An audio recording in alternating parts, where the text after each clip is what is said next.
નમસ્કાર ગુજરાત રાજ્યની આંગણવાડી કેન્દ્રોમાં કામ કરતા બહેનો, સ્વાગત છે આપનું આપણી આ યુટ્યુબ ચેનલ ન્યૂઝ વિથ ભાવેશમાં। તો બધાને જય શ્રી કૃષ્ણ। તો બહેનો વાત કરીએ તો આંગણવાડી બહેનો માટે એક મોટા ખુશખબર આવી રહ્યા છે અને સરકાર હાઈકોર્ટના ચુકાદાનું ઉલ્લંઘન નહીં કરી શકે। તો હવે ક્યારે મળશે વધેલો પગાર? આજના વિડીયોમાં આપણે વિગતવાર ચર્ચા કરવાના છીએ, એટલે વિડીયો તમે ખાસ અંત સુધી જોઈ લેજો। તો સૌથી પહેલાં તો વાત કરીએ તો આજથી 4-5 મહિના પહેલાં એટલે કે 1 એપ્રિલ 2025ના રોજ હાઈકોર્ટે એક ચુકાદો આપ્યો હતો કે આંગણવાડીમાં જે કામ કરે છે તે કાર્યકર બહેનો અને સહાયક બહેનો છે તેમના પગારમાં વધારો કરવો। તો પગાર કેટલો વધારો કરવો તેની વાત કરીએ તો આંગણવાડીમાં જે કાર્યકર બહેન છે તેનો પગાર 24,800 કરી આપવો અને જે સહાયક બહેનો છે તેનો પગાર 20,300 કરી આપવો। પણ હાલમાં સપ્ટેમ્બર મહિનો એટલે કે આજની તારીખ 13 સપ્ટેમ્બર 2025 છે, તો આજ સુધી આ ચુકાદાનું સરકારે અમલ કર્યો નથી અને પગાર વધારો આપ્યો નથી। તો ત્યારે સરકારે અને હાઈકોર્ટે તેમ પણ કહ્યું હતું કે 6 મહિનાની અંદર પગાર વધારો છે તે ચૂકવી દેવો। તો વાત કરીએ તો એપ્રિલમાં જાહેરાત કરી હતી, ત્યારથી 6 મહિનાની વાત કરીએ તો ઓક્ટોબરની આસપાસ વધારો છે તે આપી દેવો।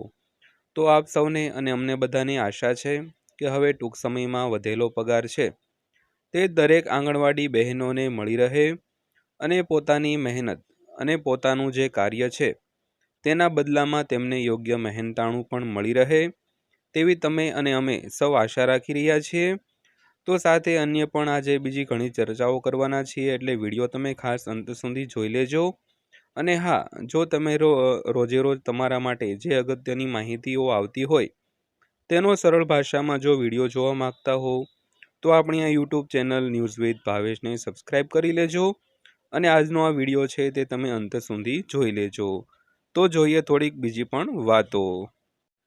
તો બીજી વાત કરીએ તો નવો આદેશ જારી કરતી વખતે ડબલ બેન્ચે સિંગલ બેન્ચના અગાઉના આદેશને રદ કર્યો હતો, જેણે 3 વર્ષ પહેલાંનો નવો પગાર ચૂકવવાનો આદેશ આપ્યો હતો।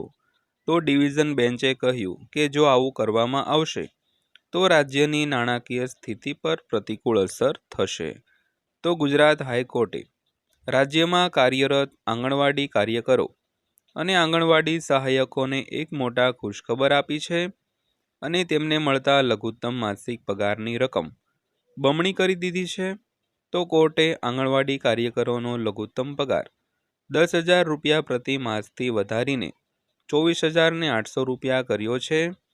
તો જ્યારે સહાયકોનો પગાર 5,500 રૂપિયાથી વધારીને 20,300 રૂપિયા કરવામાં આવ્યો છે, એટલે કે હવે આ કર્મચારીઓને આનાથી ઓછો પગાર મળશે નહીં। તો આ દરમિયાન કોર્ટે પગારમાં 100%થી વધુનો વધારો કર્યો છે। તો સુનાવણી દરમિયાન કોર્ટે આ કાર્યકરો દ્વારા નિભાવવામાં આવતી જવાબદારીઓના બદલામાં હાલમાં આપવામાં આવતી રકમને ખૂબ જ ઓછી ગણાવી અને તેને બંધારણની કલમ 21નું ઉલ્લંઘન પણ ગણાવ્યું હતું। ત્યારબાદ વાત કરીએ તો ન્યાયાધીશ A.S. સુપેહિયા અને ન્યાયાધીશ R.T. વાછાણીની બેન્ચે રાજ્ય અને કેન્દ્ર સરકારને મળીને અથવા તો રાજ્ય સરકારને એકલા આંગણવાડી કાર્યકરોનો આ નવો લઘુત્તમ માસિક પગાર ચૂકવવાનો નિર્દેશ આપ્યો હતો। તો કોર્ટે પોતાના આદેશમાં કહ્યું હતું કે ચાલુ નાણાકીય વર્ષની શરૂઆતથી એટલે કે 1 એપ્રિલ 2025થી કાર્યકરોને નવો પગાર ચૂકવવામાં આવશે। તે મુજબ આંગણવાડી કાર્યકરો પણ છેલ્લા 5 મહિનાનો બાકી પગાર મેળવવા માટે હકદાર બનશે। તો હાઈકોર્ટના આ નિર્ણયથી રાજ્યના લગભગ 1 લાખ આંગણવાડી કાર્યકરો અને સહાયકોને છે તે લાભ મળશે। તો બુધવારે પસાર કરાયેલા પોતાના આદેશમાં હાઈકોર્ટે આંગણવાડી કાર્યકરો અને સહાયકોની જવાબદારીઓ અને તેમની નિમણૂકની રીતને ધ્યાનમાં લેતા કહ્યું હતું કે લઘુત્તમ અને વ્યાજબી વેતન ઉપરાંત તેઓ ઓછામાં ઓછા નિર્વાહ વેતન માટે હકદાર છે, જેથી તેઓ તેમના પરિવારોની બધી ભૌતિક જરૂરિયાતો છે તે પૂરી કરી શકે।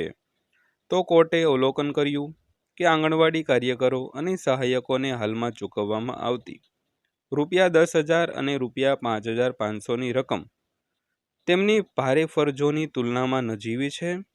તો વિડંબના એ છે કે સગર્ભા અને સ્તનપાન કરાવતી મહિલાઓ સગીરાઓની આરોગ્ય અને શિક્ષણની જરૂરિયાતો પૂરી કરતી આંગણવાડી કાર્યકરો અને સહાયકો યોગ્ય મહેનતાણાના અભાવે સન્માન અને ગૌરવના જીવનથી વંચિત રહે છે.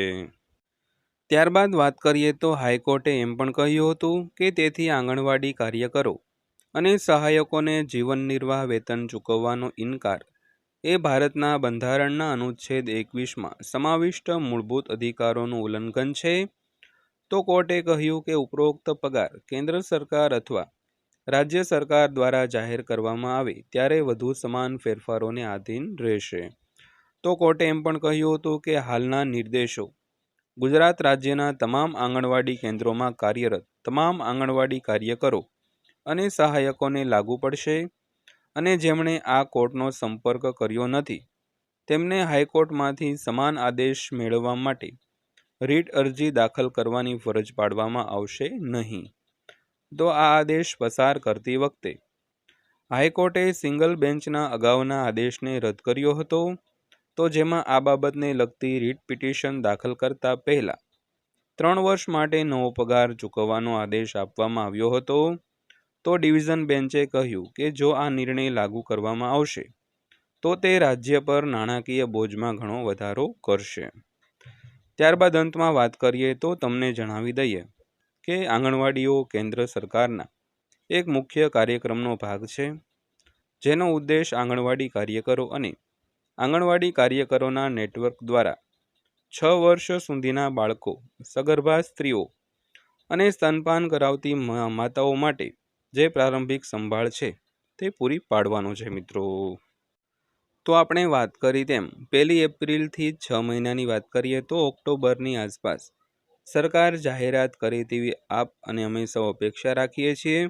તો જ્યારે પણ નવીનતમ માહિતી આવશે ત્યારે અમે તમને માહિતગાર કરવાનો પ્રયત્ન કરીશું, એટલે અમારી ચેનલ સાથે જોડાઈ જજો.